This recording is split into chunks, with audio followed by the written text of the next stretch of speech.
বিসমিল্লাহির রহমানির রহিম। ভাই ও বোনেরা, যে যেখান থেকে আমাকে দেখছেন এবং শুনছেন, আপনাদের সবাইকে আমার সালাম, আসসালামু আলাইকুম। আশা করি আপনারা ভালো আছেন, আমিও ভালো আছি।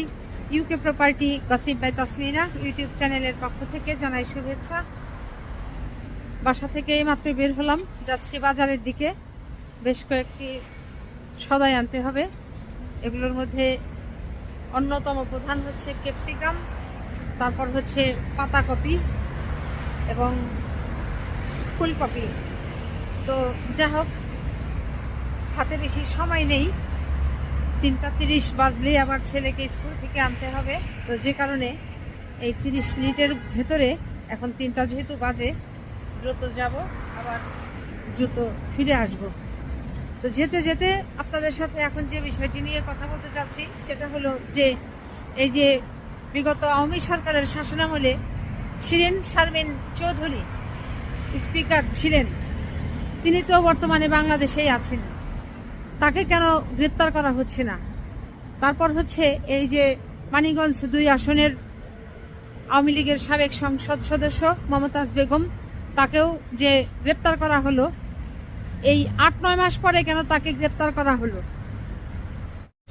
বাংলাদেশের আওয়ামী লীগের এই নেত্রী শিরিন শারমিন চৌধুরী, যিনি দীর্ঘ সময় স্পিকারের দায়িত্ব পালন করেছেন, তার মোবাইল নাম্বার কি নেই বাংলাদেশের গোয়েন্দা সংস্থার কাছে? সেই মোবাইল নাম্বার কোথায় আছে, সেটির অবস্থান দিক নির্দেশনা জেনে বুঝে তাকে কি গিয়ে জায়গা মতো গিয়ে আটক করা যায় না? তারপর এই মমতাজকে ধরতে এত সময় লাগলো। আপনারা তালবাহানা শুরু করে দিয়েছেন, দেশের মানুষের সাথে আপনারাও প্রতারণা শুরু করেছেন।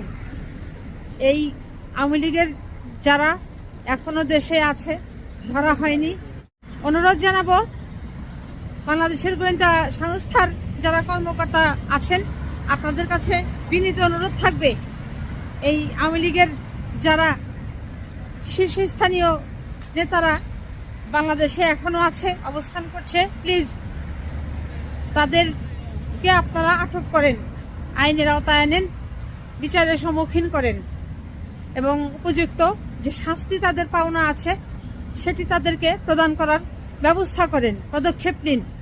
না হলে কিন্তু বাংলাদেশের মানুষ আপনাদেরকে ছাড়বে না, এটি আপনাদেরও বুঝতে হবে।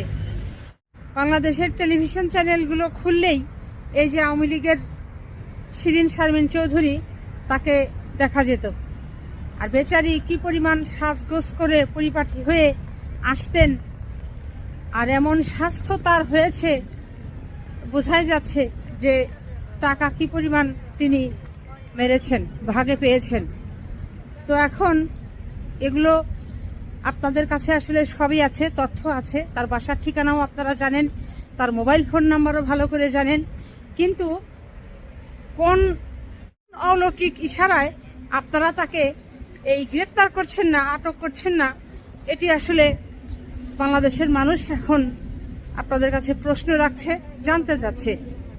তো ভাই বোনেরা, আপনারা এখানে একটা জিনিস খেয়াল করে দেখেন, এই যে জুলাই বিপ্লব হয়ে গেছে প্রায় 9 মাস শেষ হওয়ার কাছাকাছি, এই 9 মাসের মাথায় এসে তারা এই আওয়ামী লীগের সাবেক সংসদ সদস্য মমতাজ বেগমকে গ্রেপ্তার করতে পারলো কেন? ওই মমতাজ বেগমের মোবাইল নাম্বার কি গোয়েন্দা সংস্থার কাছে নাই? তার মানিকগঞ্জের বাড়ির ঠিকানা, ঢাকায় তিনি কোন বাড়িতে থাকতেন, সব কিছুই তো তাদের কাছে আছে। তাকে ধরতে এত মাস লাগে? তো এই যে আবার দেখেন শিরিন শারমিন চৌধুরী, তারও তো নাম, ঠিকানা, মোবাইল নাম্বার, বাসার নাম্বার সব কিছুই গোয়েন্দা সংস্থার লোকেরা জানে। তাকে কেন ধরতে গাফলতি করা হচ্ছে? ওদিকে এই যে দেখেন মোহাম্মদ আব্দুল হামিদ, আওয়ামী লীগের আরেক প্রবীণ নেতা, তাকে কি সুন্দর পালিয়ে যেতে সহায়তা করা হলো। তো জিএম কাদের, জাতীয় পার্টির জিএম কাদের, তার নামেও তো হত্যা মামলা রয়েছে। এরা সবাই, যাদের নাম বলা হচ্ছে, সবাই এই জুলাই বিপ্লবে যে গণহত্যা হয়েছে, ছাত্র হত্যা হয়েছে, ছাত্র হত্যার সাথে এরা সরাসরি জড়িত। তাহলে এদেরকে কেন গ্রেপ্তার করা হচ্ছে না? তো বাংলাদেশের মানুষ এখন যেটা মনে করছে যে এরা প্রচুর পরিমাণে অর্থ এই আওয়ামী লীগের নেতাকর্মীদের কাছ থেকে খেয়েছে, ঘুষ হিসাবে নিয়েছে বিধায় এদেরকে ছেড়ে দিচ্ছে কিংবা তাদেরকে ধরতে গাফলতি গড়িমসি করছে।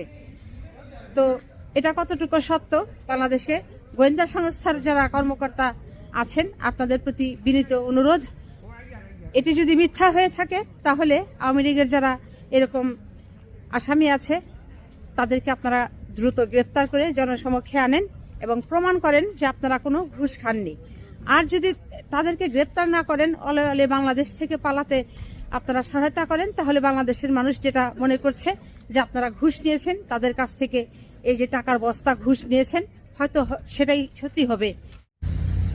বাজার করা শেষ, এই যে দেখেন হাত ভরে গেছে ব্যাগে ব্যাগে, অনেক ওজনও। তো আজ কথা শেষ করব। সবাই ভালো থাকবেন, সুস্থ থাকবেন এবং আমার জন্য দোয়া করবেন। আমার এই চ্যানেলটিতে লাইক, কমেন্ট, শেয়ার এবং সাবস্ক্রাইব করবেন। আসসালামু আলাইকুম, আল্লাহ হাফেজ।